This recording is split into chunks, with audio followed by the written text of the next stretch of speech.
금년도 우리 공동체의 목표는 회복입니다. 무엇을 회복해야 될까요? 생명 회복, 예배 회복, 그리고 사명 회복. 이 세 가지 회복이 우리의 목표입니다. 이 목표를 세우게 된 동기는 아주 단순했습니다. 어느 날 운전을 하고 있는 중에 회복이라는 단어가 떠올라서 주님께 무엇을 회복해야 할지 여쭈었더니 사명과 예배와 또 생명을 회복하라는 마음을 주셨습니다. 저는 이것을 주님이 주신 영감으로 생각하고 즉시 차를 세우고 핸드폰에 메모를 해두었습니다. 그리고 가만히 생각해 보니 저도 회복해야 하고 여러분도 회복해야 할 시점인 것입니다. 우리는 코로나 시기를 나름대로 잘 보냈지만 그럼에도 신앙적인 면에서 많은 것을 잃어버렸기 때문입니다. 이제 우리는 잃어버린 생명, 곧 믿음을 회복해야 하고 예배도 회복해야 하고 또 사명도 회복해야 합니다. 주님께서 회복하라고 명령하십니다. 자, 우리가 생명과 예배와 사명을 회복하면 나머지 것들의 회복은 저절로 따라오리라고 믿습니다. 3주 전에 강론을 상기해 보시기 바랍니다. 빌라도가 예수님께 내가 왕이냐고 묻자 그렇다, 내가 왕이다. 그러나 내 나라는 이 세상에 속한 나라가 아니다 라고 대답을 하셨죠. 자, 그러면 그 이후에 어떻게 되었을까요? 예수님을 신문한 빌라도는 예수님에게서 아무 죄도 찾지를 못했습니다. 하지만 유대인들은 더 강력하게 예수님을 처형하라고 요구했습니다. 이 유대인들의 강력한 요구에 빌라도는 예수님을 데려다가 채찍질했습니다. 이후에 빌라도는 재차 예수님을 놓아주려고 했지만 유대인들은 십자가에 못 박으라고 소리를 질렀습니다. 그러자 빌라도는 나는 그에게서 죄를 찾지 못하였다고 하며 너희가 친히 데려다가 십자가에 못 박으라고 했습니다. 빌라도는 유대인들과 밀당을 하며 예수님을 도와주려고 했으나 유대인들은 빌라도에게 더욱 압박을 가했습니다. 어느 정도의 압박을 가했느냐 하면 만일 당신이 이 사람을 풀어주면 당신은 가이사의 충신이 아닙니다. 자신을 왕이라고 하는 사람은 가이사를 반역하는 것입니다. 예수는 자신이 왕이라며 로마의 황제 가이사를 반역한 자인데 어찌하여 그런 자를 풀어주려고 하느냐?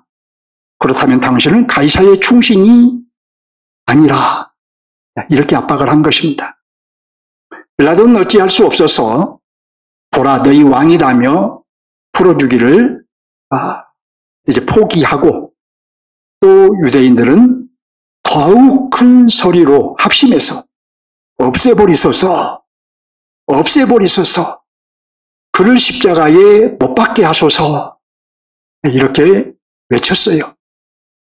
결국 빌라도는 예수님을 십자가에 못 박도록 내어주었습니다. 유대인들이 곧 폭동이라도 일으킬 태세였기 때문에 또 그리고 만일 폭동이라도 일어나면 골치 아프기 때문에 예수님께 죄가 없다는 것을 알면서도 유대인들의 요구에 십자가형에 내어준 것입니다. 자, 우리는 여기에 이르기까지 유대인들의 아주 집요한 요구가 있었다는 것을 놓치지 않아야 합니다.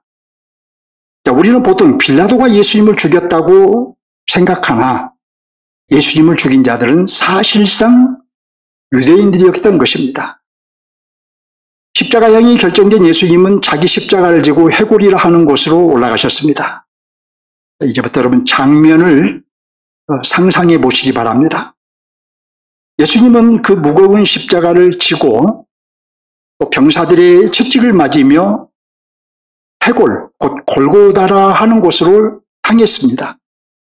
골고다에 이르자 병사들은 예수님을 십자가에 눕혀놓고 양손과 양발에 못을 박았습니다. 병사들이 손과 발에 못을 칠 때마다 예수님은 비명을 지르셨고 결국 병사들은 예수님이 달린 그 십자가를 세워놓고 창으로 옆구리를 찔렀습니다. 예수님의 옆구리와 양손과 양발에서는 피가 줄줄 흘렀습니다. 이런 십자가형은 로마의 사형 방식으로 인류 역사상 가장 악랄한 사형 방식이라고 합니다. 그러면 예수님의 공식적인 죄명은 무엇일까요?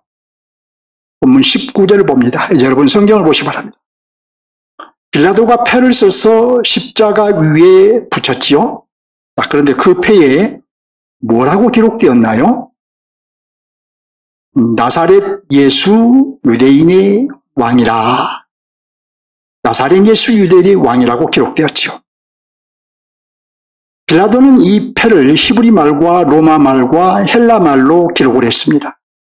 빌라도가 어떤 의도로 여러 말로 기록을 했든 결국 대다수의 사람들은 십자가에 처형된 예수님이 유대인의 왕이라는 것을 알게 되었습니다.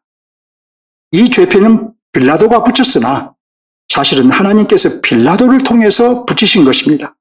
왜냐하면 이 유대인의 왕은 온 인류의 왕이라는 의미이기 때문입니다.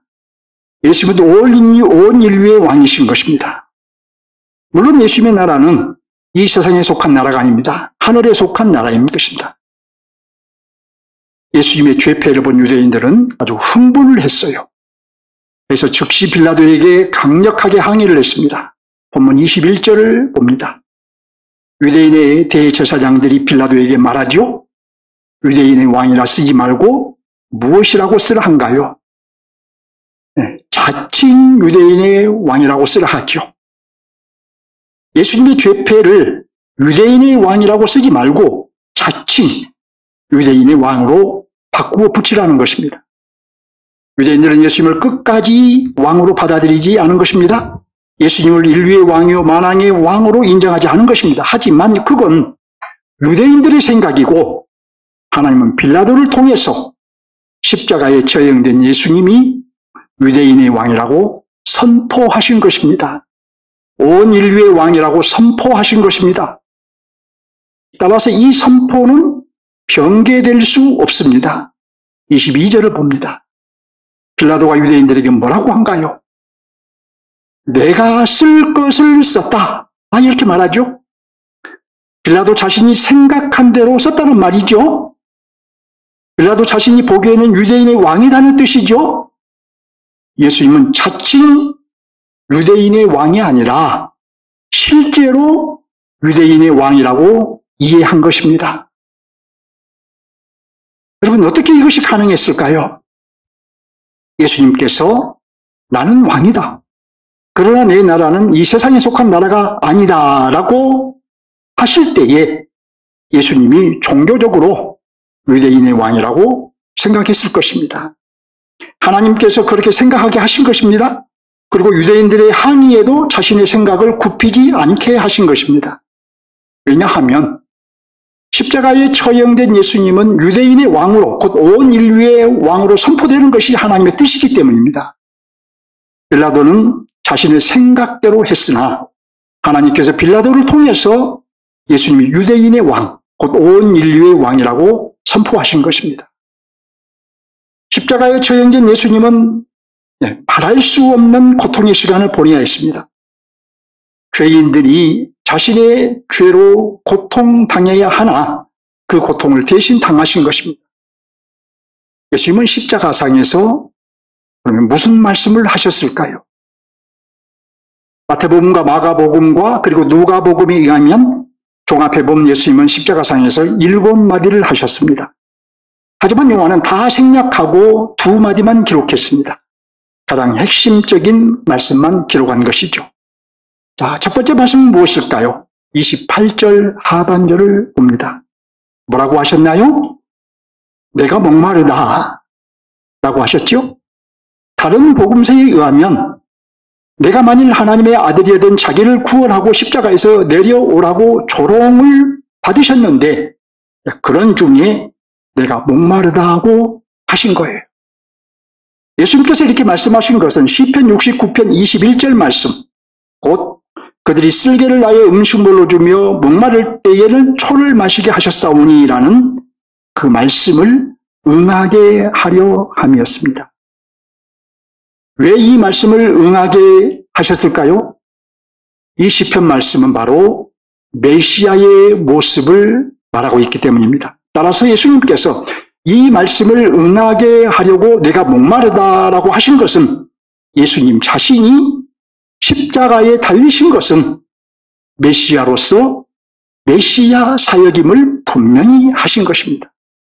종말의 구원자로서 인류를 구원하시는 사역임을 분명히 하신 것이죠.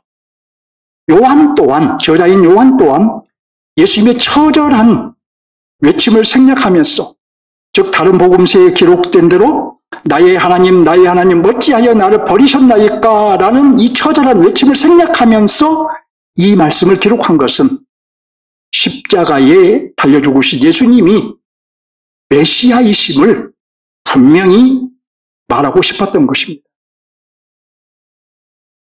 요한이 기록한 두 번째 말씀은 무엇일까요? 본문 30절을 봅니다. 예수님께서 신포도주를 받으셨다고 하죠? 십자가상에서 목마르다고 하시자 군인들이 스폰지와 유사한 이 해면에 신포도주를 적셔서 입에 갖다 댄 것입니다. 이 말씀을 그러자 그것을 받으신 후에 뭐라고 하셨나요? 뭐라고 하셨나요? 다 이루었다라고 하시죠? 이 말씀은 정확히 번역하면 그 일이 이루어졌다 이런 뜻이에요. 자, 그렇다면 무슨 일일까요? 무슨 일이 이루어졌다는 것일까요? 먼저는 예수님께서는 자신이 무엇을 성취하셨다는 의미로 말씀하신 것이 아닙니다. 다음으로는 하나님께서 이루시고자 하신 그 일이 예수님 자신을 통해서 온전히 이루어졌다는 의미로 말씀하신 거예요. 하나님께서 이루시고자 한 그 일이란 무엇일까요? 인류를 구속하시기 위해 하나님이 세우신 구원 계획을 의미합니다. 요한 또한 그 말씀을, 다른 말씀을 생략하면서 굳이 이 말씀을 기록한 것은 예수님의 십자가 사건은 하나님의 구속을 단번에 또는 영원히 이룬 사건임을 분명히 하고자 함인 것입니다.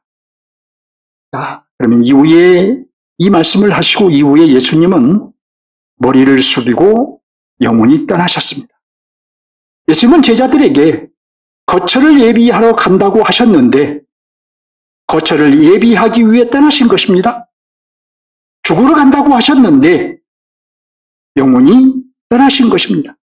이것은 임마누엘을 가지고 오겠다고 하신 것인데 임마누엘을 가져오시기 위해 떠나신 것이죠. 자, 본문의 핵심 메시지는 무엇일까요?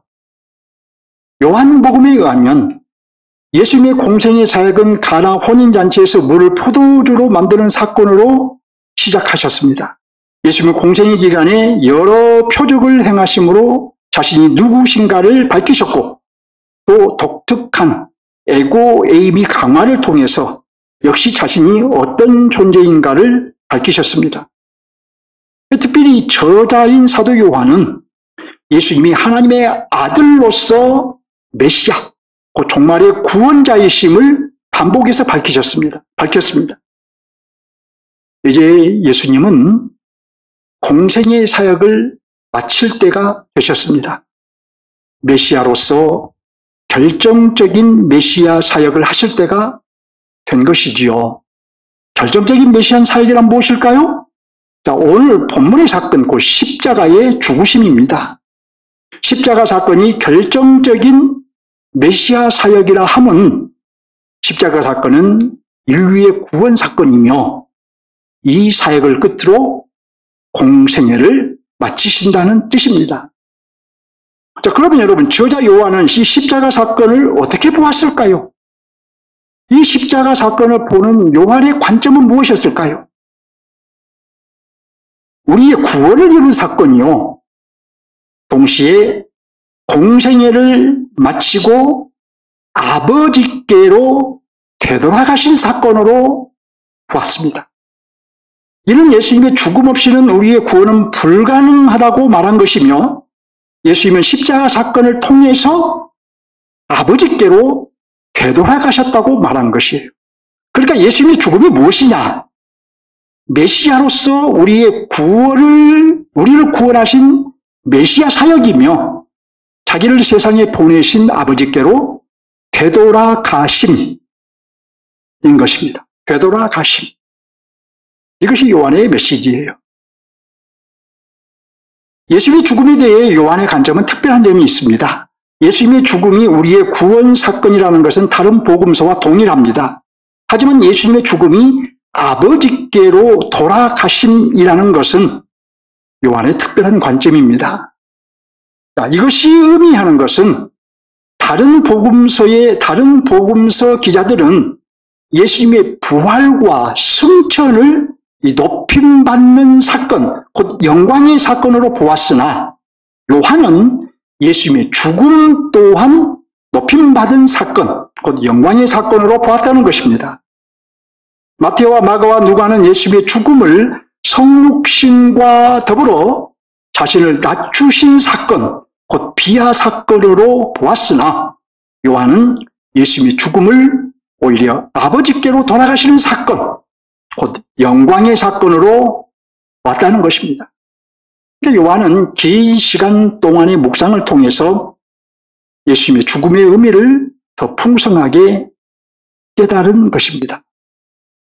자, 그러기에 저자 요한은 예수님이 죽음을 앞두고 있을 때에 13장 1절에서 예수께서 자기가 세상을 떠나 아버지께로 돌아가실 때가 이른 줄 아시고, 이렇게 말했던 거예요. 예수님의 십자가 죽음을 아버지께로 돌아가신 사건으로 보았던 것입니다. 또 14장 2절에서는 예수님께서 내 아버지 집에 거할 곳이 많다고 하시고, 이어서 12장 3절에서는 가서 너희를 위하여 거처를 예비하면이라는 그 예수님의 말씀을 기록했어요. 예수님의 이 말씀은 아버지께로 돌아가겠다고 하신 말씀이며, 아버지께로 가서 거처를 예비하겠다고 하신 말씀입니다. 자, 다시 말해서 죽음을 통해서 아버지께로 돌아가셔서 성령을 파송하심으로 하나님이 우리와 함께 하시고 우리가 하나님과 함께하는 임마누엘을 마련하겠다고 하신 것입니다. 요한은 이 말씀을 놓치지 않고 기록했던 것이죠. 자, 결론적으로 공관복음서 저자들은 마태와 마가와 누가는 예수님의 죽음을 인류를 구원하시는 구원 사건으로, 메시아 사역으로만 보았지만, 요한은 예수님의 죽음을 메시아 사역으로 보았을 뿐만 아니라 아버지께로 돌아가신 사건으로 보았던 거예요. 예수님의 죽음을 아버지께로 돌아가신 사건으로 보았다라는 이 말은 예수님의 십자가 사건을 높임받은 사건, 곧 영광의 사건으로 보았다는 뜻입니다. 이제 우리도 예수님의 죽음을 생각할 때에 비하 사건으로만, 자기를 낮추신 사건으로만 생각하고 침울할 것이 아니라 다른 한편으로 영광의 사건으로 생각하고 기뻐할 줄 알아야 되겠죠? 이렇게 말하니까 여러분들 마음속에 조금 거부감이 있을 거예요. 제가 아주 오래전에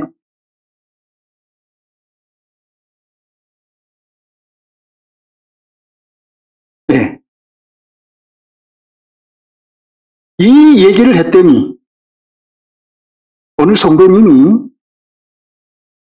목사님, 그 얘기가 맞는 얘기입니까? 정말 그래도 됩니까? 이렇게 묻더라고요. 그래서 네, 그래도 됩니다. 이렇게 말씀드린 적이 있었어요. 성찬식 때 그랬던 것 같아요. 대부분 성찬식 때 울지요? 울기만 하지 기뻐한 사람은 없지요? 그래서 제가 그런 부분도 함께 얘기를 했더니, 물론 성찬식이 우리를 위해 죽으시고 살이 찢기시고 피를 흘리신 사건이기 때문에 우리가 그것을 생각하면 아니올 수가 없죠. 그렇지만 또 한편으로는 기뻐해야 된다는 것을 얘기했던 거예요. 이제 본문을 적용할 차례입니다. 첫째로 본문의 핵심 메시지를 적용하겠습니다. 핵심 메시지는 예수님의 죽음은 메시아 사역으로서 인류를 구원하신 구원 사건이며, 아울러 자기를 세상에 보내신 아버지께로 되돌아가심이라고 말씀드렸죠. 특별히 예수님의 죽음이 아버지께로 되돌아가심이라 하면 무슨 의미라고 했나요? 예수님의 죽음이 비하 사건이 아니라, 자기를 낮추신 사건이 아니라 영광의 사건이라는 의미라고 말씀드렸죠. 우리는 보통 예수님의 죽음을 자기를 낮추신 비하 사건으로만 생각하잖아요. 그러나 요한은 높임받은 영광의 사건이라고 본 것입니다. 예수님의 죽음이 영광의 사건이다? 십자가의 죽으심이 영광이다? 여러분, 십자가의 비밀을 깨닫기 바랍니다. 삶의 영감을 얻으시기 바랍니다. 왜냐하면 예수님은 누구든지 나를 따라오려거든 자기를 부인하고 자기 십자가를 지고 나를 따를 것이니라고 말씀하셨기 때문이에요. 또 예수님은 자기 십자가를 지고 나를 따르지 않는 자는 내게 합당하지 아니하니라고 말씀하셨기 때문이에요. 자, 우리 각자의 십자가를 져야 하니 십자가의 영광을 깨닫고 삶의 영감을 얻자는 거예요. 자, 물론 예수님의 십자가와 우리의 십자가는 완전히 다른 것입니다. 예수님의 십자가는 메시아로서 메시아 사역을 하신 것이고, 우리의 십자가는 그리스도인으로서 주님이 요구하시는 삶을 사는 것입니다. 하지만 십자가의 결과는 같습니다. 예수님의 십자가의 결과가 영광이듯이 우리의 십자가의 결과도 영광입니다. 예수님의 십자가의 결과가 영광인 것처럼 우리의 십자가도 영광인 거예요. 우리도 십자가를 지면 고통스럽지만 그 결과는 영광이요, 기쁨이요, 감사요, 복인 것입니다. 여러분 보십시오. 십자가를 지는 사람은 예수님을 참으로 믿고 따르는 사람입니다. 믿으십니까? 예수님을 참으로 믿고 따르는 사람은 참으로 예수님의 제자입니다. 역시 믿으시죠? 예수님을 참으로 믿고 따르는 예수님의 제자는 틀림없이 하나님의 영광이 충만한 새 땅에 들어가게 됩니다. 아멘? 네. 이것은 피조물로서 최고로 높임을 받는 거예요. 저와 여러분이 주님이 오신 이후에 우리가 새 땅에 들어간다라는 것은 피조물로서 최고로 높임을 받는 거예요. 그러니 우리에게도 십자가는 영광인 것입니다. 십자가의 길은 고통의 길이고 희생의 길이지만 영적으로는 영광의 길이요, 기쁨의 길인 거예요. 십자가를 피하지 마시기 바랍니다. 무거워도 피하지 마시고 힘들어도 피하지 마시기 바랍니다. 주님이 자기 십자가를 지고 묵묵히 가셨듯이, 우리에게 십자가를 지라는 말씀이 바로 여기 연관된 말씀이에요. 주님의 십자가와 연관된 말씀이란 말이에요. 그러니 여러분의 십자가를 묵묵히 지고 주님을 따르시기 바랍니다. 십자가는 주님께도 극한의 고통이었습니다. 하지만 주님은 십자가를 피하지 않으셨습니다. 그 결과 높임을 받았습니다. 예, 영광을 받으셨습니다. 우리가 져야 하는 십자가도 고통이 있습니다. 어떤 십자가에든 고통 없이는 질 수 없는 거예요. 하지만 십자가의 고통은 잠시이고 영광은 영원합니다. 그럼에도 우리는 어떻습니까? 할 수만 있으면 십자가를 안 잊으려고 하지요? 내가 져야 하는 십자가인 줄 알면서도 피하지요? 주님이 너의 십자가를 지고 나를 따르라고 하셔도 주님의 음성을 또렷하게 듣고도 어떻게 합니까? 못 들은 척 하지요? 예. 하지만 그건 영광을 발로 차버리는 거예요. 예. 미련하고 어리석은 짓이란 말입니다. 자, 그러면 무엇이 우리의 십자가일까요? 본래의 십자가는 고통이 요구되는 것입니다. 또 희생이 요구되는 것입니다. 그런즉 그리스도인으로서 고통이 요구되고 희생이 요구되는 것이 곧 우리가 져야 하는 십자가인 거예요. 크든 작든 고통과 희생이 요구되는 것이 곧 내가 져야 하는 십자가인 것입니다. 이 십자가를 피하지 마십시오. 가정에서든 교회에서든 가족으로서 교회의 분자로서 고통이 요구되고 희생이 요구되는 것을 피하지 말고 여러분이 져야 하는 십자가인 줄 아시고 기꺼이 지시기 바랍니다. 고통이 있어도 감당하시기 바랍니다. 희생이 요구되어도 기꺼이 양 어깨에 짊어지시기 바랍니다. 주님께서 십자가를 지고 묵묵히 올라가셨듯이 고난과 희생을 피하지 마시고 그리스도인의 길을 걸으십시오. 성도의 길을 걸으십시오. 그 십자가가 가정의 문제이든 교회의 문제이든 여러분 자신으로 인한 문제이든 자녀로 인한 문제이든 불평하지 말고 지십시오. 건강적인 문제이든 경제적인 문제이든 그 고통과 희생을 마다하지 말고 지십시오. 어떤 문제이든 고통과 희생을 싫다하지 말고 지십시오. 하나님의 주권을 인정하고 자기를 부인하며 주님을 의지하고 지십시오. 그리하면 높임을 받게 될 것입니다. 영광을 누리게 될 것입니다. 회복을 얻게 될 것입니다. 자, 둘째로 이제 하나님 나라 관점에서 적용하겠습니다. 본문의 하나님의 나라는 현재적 하나님의 나라입니다. 예수님께서 가져오셔서 죄인들을 초대하신 하나님의 나라입니다. 예수님 당시에 초대에 응한 세리나 창기 등 죄인들이 들어간 나라이고 예수님의 초대에 응하지 않는 유대인들이 응하지 않았죠. 그 유대인들은 들어가지 못한 하나님의 나라입니다. 지금도 예수님을 믿는 자는 들어가는 나라이고 믿지 않는 자는 결코 들어가지 못하는 나라입니다.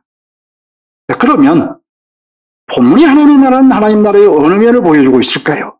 오늘 본문이 하나님의 나라. 예수님이 십자가에 처형되시기 전에 빌라도에게 신문을 받으셨습니다. 빌라도는 내가 유대인의 왕이냐라고 물었고 예수님은 그렇다, 내가 왕이다. 그러나 내 나라는 이 세상에 속한 나라가 아니다라고 대답하셨습니다. 자, 이후에 빌라도는 유대인들의 압력에 어쩔 수 없어 예수님을 십자가에 처형하도록 내어주었고 오늘 본문에서 십자가를 지고 패골이라는 곳으로 올라가 처형되셨습니다.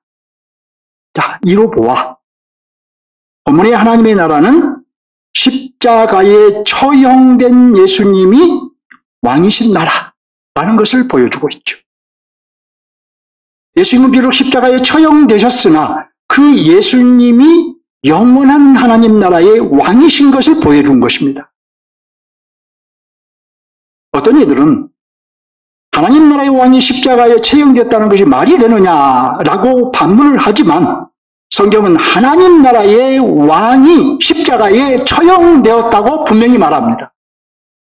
왜냐하면 메시아 곧 종말의 구원자로 오신 예수님은 본래부터 하나님 나라의 왕이시기 때문에 따라서 예수님은 왕으로서 신문받으신 것이고 왕으로서 십자가에 죽으신 메시아이십니다. 바꿔 말하면 예수님의 십자가의 죽음은 메시아 사역인 것입니다. 여러분은 십자가에 처형된 예수님을 하나님 나라의 왕으로 믿으신가요? 네. 나가서 그 예수님을 왕으로 대접하고 있으신가요? 아마 그리스도인이라면 다 예수님을 왕으로 믿는다고 할 것입니다. 하지만 예수님을 왕으로 대접하는 사람은 많지 않습니다. 안타깝지만. 이게 우리 그리스도인들의 모순이에요. 저와 여러분의 모순입니다. 예수님을 왕으로 믿는데 왕으로 대접하지 않는 것은 분명 모순이지요? 자, 우리의 과제는 이 모순을 극복하는 거예요. 이 모순을 해결하는 것입니다. 이 모순을 극복하지 못하면 결코 전진할 수 없습니다. 그렇다면 어떻게 하는 것이 예수님을 왕으로 대접하는 것일까요? 우리 오늘의 교회 성도는 여러분에게는 어려운 질문이 아닙니다. 그동안 귀가 아프도록 들어서 여러분이 잘 알고 있는 대로 예수님의 통치를 받으면 됩니다. 예수님의 통치를 받으면 예수님의 왕으로 대접하는 거예요. 예수님의 통치에 순종하는 것이 예수님을 왕으로 대접하는 것이에요. 자, 그러니 예수님의 통치에 순종하십시오. 순종하시기 바랍니다. 예수님의 통치에 순종하라 하면 세 가지를 하라는 의미예요. 첫째로 예수님의 말씀을 잘 경청하십시오. 예수님의 말씀을 잘 경청하십시오. 말씀을 판단하지 말고 잘 경청하라는 거예요. 감상하지 말고 잘 경청하라는 거예요. 딴 생각하지 말고 졸지 말고 잘 경청하라는 거예요. 둘째로 이 들은 말씀을 법으로 받으십시오. 무엇으로 받아요? 법으로 받으시라는 거예요. 절대적인 말씀으로 받으시라는 건 내 삶의 기준으로 받으셔야 된다는 거예요. 첫째로 그 말씀에 복종하십시오. 말씀이 가라 하면 가고 멈추라 하면 멈추십시오. 말씀에 이의를 제기하지 말고 따르라는 것입니다. 이렇게 예수님의 말씀에 귀를 기울이고 그 말씀을 법으로 받고 그 말씀에 복종하는 것이 곧 예수님의 통치에 순종하는 것이다 라고 말할 수 있어요. 주님의 말씀을 허투루 듣거나 또 들어도 법으로 받지 않거나 또 내 생각을 가미해서 따르면 그 말씀을 행한다 해도 참으로 순종하는 것이라고 할 수 없습니다. 예수 그리스도께 순종하는 것이 예수님을 왕으로 대접하는 것이에요. 예수 그리스도의 말씀을 잘 듣고 절대적인 법으로 받고 그대로 순종하는 것이 예수님을 왕으로, 하나님 나라의 왕으로, 우리의 왕으로 대접하는 것입니다. 우리는 이미 예수님이 가져오신 하나님 나라에 들어간 하나님의 백성들이죠. 우리가 들어간 하나님 나라의 왕은 예수님이십니다. 따라서 우리는 왕이신 예수님의 통치를 받아야 합니다. 항상 예수 그리스도의 말씀을 듣고 그 말씀을 법으로 받고 그 말씀에 복종해야 해요. 이처럼 예수님의 통치를 받으면 예수님을 왕으로 인정하는 것이고 아울러 자신이 그분의 백성인 것도 인정하는 것입니다. 하지만 예수님의 통치를 받지 않으면 예수님을 왕으로 인정하지 않는 것이고 아울러 자신이 그분의 백성인 것도 인정하지 않는 것이에요. 여러분에게 묻겠습니다. 이제 여러분 예수님의 말씀을 경청하고 있나요? 그 말씀을 법으로 받고 있나요? 그 말씀에 복종하기를 힘쓰고 있나요? 강론을 들을 때나 여러분들이 묵상을 할 때나 그러냐는 거예요. 자, 그렇다면 여러분은 예수님을 왕으로 인정하고 있는 것입니다. 하지만 예수님의 말씀을 대충 듣거나 들어도 법으로 받지 않거나 거기에 내 의견을 내 생각을 가미해서 따르면 예수님을 왕으로 인정하지 않는 것입니다. 이제부터 여러분은 어떻게 하실 건가요? 우리들 대부분 생각과 마음과 태도를 바꿔야 합니다. 지금처럼 해서는 안 돼요. 바꿔야 돼요. 어떻게 바꿔야 할까요? 당연히 말씀을 잘 경청해야 하겠지요. 말씀을 경청하는데 소홀했다면 말씀을 잘 경청해야 되겠죠. 경청할 말씀을 절대적인 말씀, 곧 법으로 받아야 되겠죠. 자기 해석을 하지 말고 그대로 복종해야 되겠죠. 자, 우리는 예수님이 왕이라고 말하면서도 예수님의 통치를 받는 일에 실패하곤 하잖아요. 왜 그럴까요? 지금까지 말씀드린 것에 의하면 결국 예수님의 말씀을 경청하지 않기 때문이죠. 법으로 받지 않기 때문이죠. 복종하겠다는 심지가 없기 때문이죠. 그런데 여러분 이것이 큰 불이라는 것을 아셔야 합니다. 불법이라는 걸 아셔야 돼요. 가령 여러분 우리가 운전하면서 속도를 내다가도 신호가 바뀌거나 카메라가 있으면 브레이크를 밟잖아요. 이것은 신호등과 카메라를 무시하지 않는 것이고 법으로 인정하는 것이고 법에 복종하는 것이에요. 그러니 우리가 하나님의 말씀을 법으로 받지 못하고 있는 우리는 왕이신 예수님의 다스림을 신호등이나 카메라의 다스림보다 가볍게 여기고 있는 거예요. 길을 가다가 우리를 감시하는 저 카메라와 신호등보다도 우리의 왕이신 예수님을 더 가볍게 여기고 있다는 말입니다. 하나님 앞에서 큰 불이 아닌가요? 불법이죠?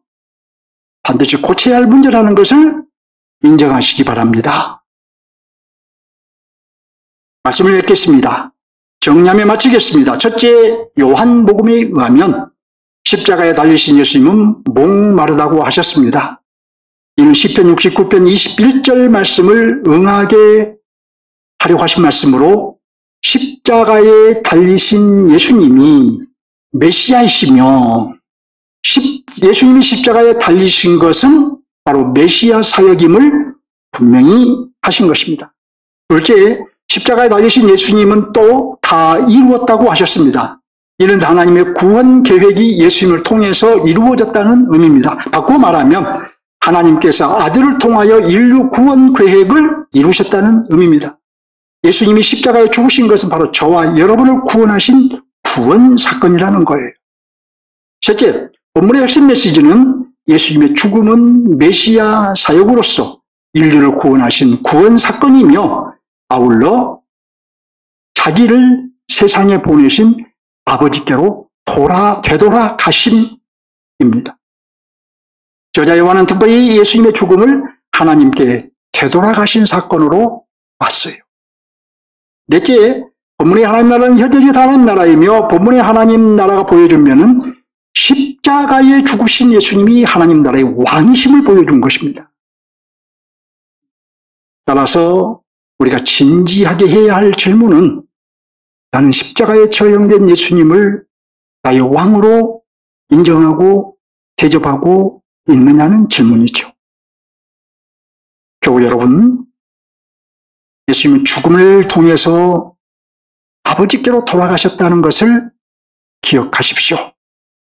따라서 예수님의 십자가 사건은 높임받은 영광의 사건인 것입니다. 이는 우리의 십자가도 결국 영광이라는 것을 깨닫게 합니다.